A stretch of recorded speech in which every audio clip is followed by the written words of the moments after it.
Assalamualaikum warahmatullahi wabarakatuh. Halo teman-teman, dalam praktikum teknologi steril kali ini, kelompok kami akan membahas mengenai kontrol kualitas sediaan injeksi. Nah, kontrol kualitas sediaan injeksi ini sangat penting untuk menjamin mutu suatu sediaan injeksi.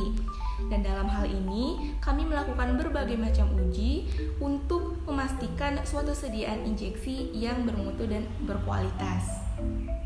Baiklah, saya akan menjelaskan mengenai cara kerja dari kontrol kualitas dari sediaan injeksi vitamin C yang telah kita buat. Yang pertama itu untuk uji kejernihan, kita ambil sebanyak 4 ampul dan 4 vial, kemudian diamati di dekat lampu 50 watt, kemudian kita putar sediaan 360 derajat dan kita goncang secara perlahan. Kemudian kita catat apakah ada partikel yang mengambang. Kemudian untuk uji selanjutnya ada uji kebocoran. Kita siapkan bejana dengan memasukkan aquades hingga 3/4 bejana. Kemudian kita catat aquades yang telah kita gunakan. Kemudian masukkan cairan metilen blue dengan kadar 1% ke dalam bejana. Kemudian kita aduk hingga rata. Kemudian kita ambil 3 buah ampul dan 3 buah vial dan kita masukkan ke dalam bejana tersebut, dan apabila sediaan tersebut mengapung maka kita berikan pemberat.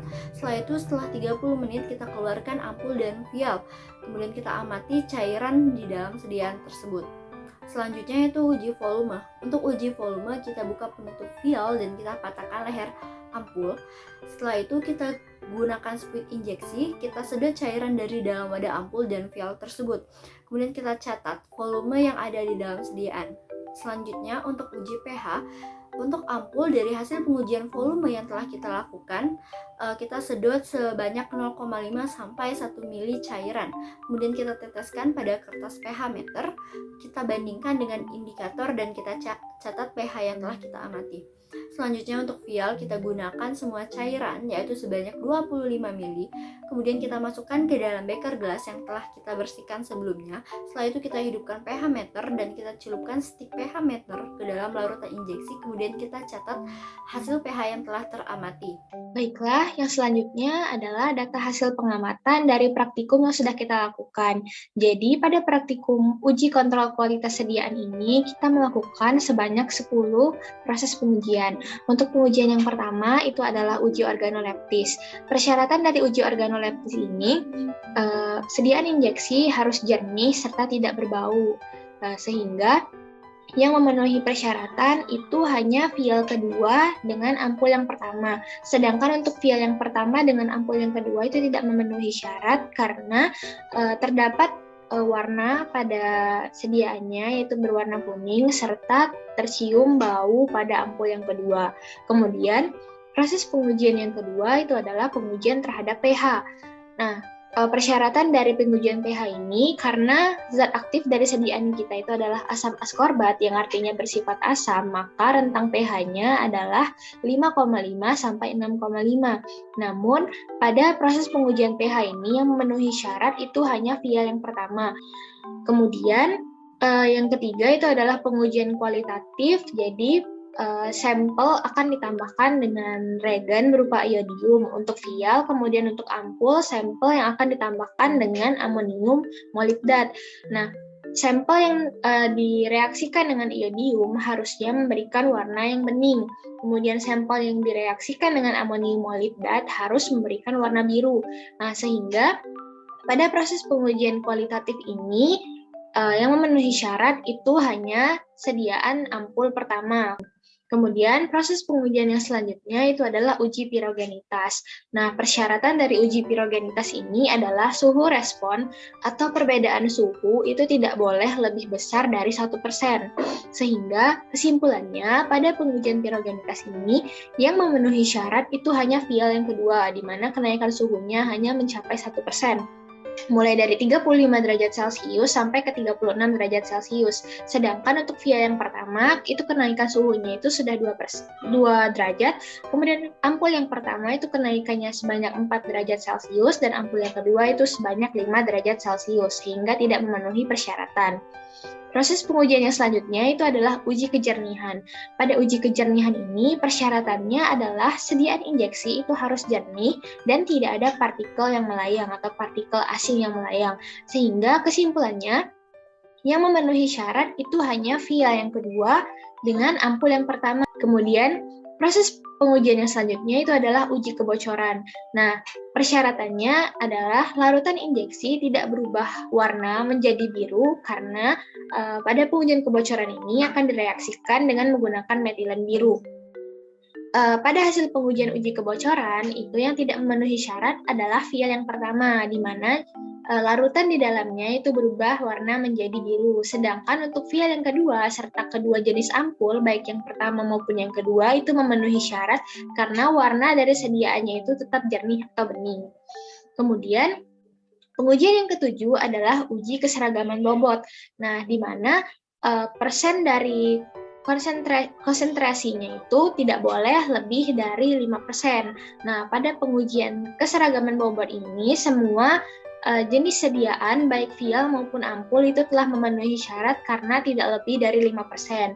Kemudian, pada uji keseragaman bobot, yang tidak memenuhi syarat itu semuanya rata-rata, kemudian yang memenuhi syarat itu hanya pada vial yang kedua, di mana tidak lebih dari 5% juga.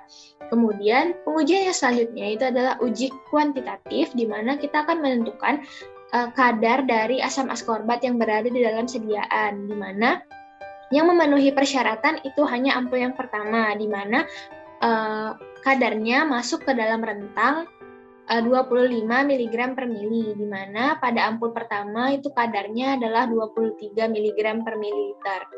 Selanjutnya, pengujian yang terakhir itu adalah uji sterilitas, di mana persyaratannya itu zat uji dinyatakan pada suhu 30-32 derajat Celcius selama kurang dari 7 hari, itu tidak terdapat pertumbuhan jasad renik atau pertumbuhan koloni. Sedangkan setelah dilakukan pengujian, baik pada vial pertama maupun yang kedua, kemudian ampul yang pertama maupun ampul yang kedua, itu terdapat pertumbuhan koloni sebelum mencapai hari ke-7, di mana pada vial pertama itu terdapat 6 koloni, vial yang kedua itu terdapat 5 koloni, ampul yang pertama itu 5 koloni, dan ampul yang kedua itu 1 koloni, sehingga dapat disimpulkan semua sediaannya itu tidak memenuhi syarat untuk uji sterilitas. Nah, setiap uji yang dilakukan ini memperhatikan zat aktif yang terdapat pada sediaan, karena beberapa pengujian dilakukan sesuai dengan karakteristik zat aktif yang digunakan, seperti uji kualitatif dan kuantitatif,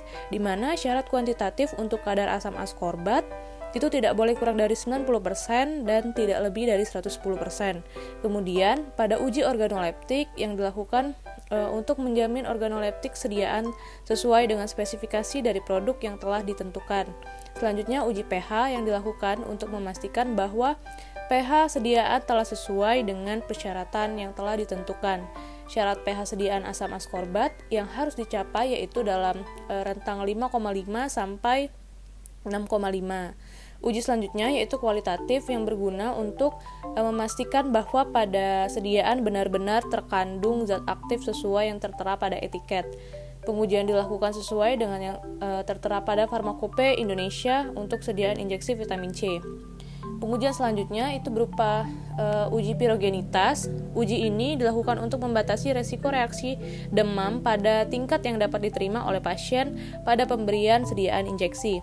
Berikutnya ada uji kejernihan dilakukan untuk melihat apakah terdapat pengotor atau kontaminan pada sediaan.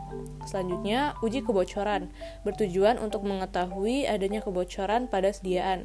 Ujian terakhir berupa uji sterilitas yang berfungsi untuk menetapkan apakah sediaan memenuhi syarat dengan uji sterilitas seperti yang tertera pada masing-masing monografi.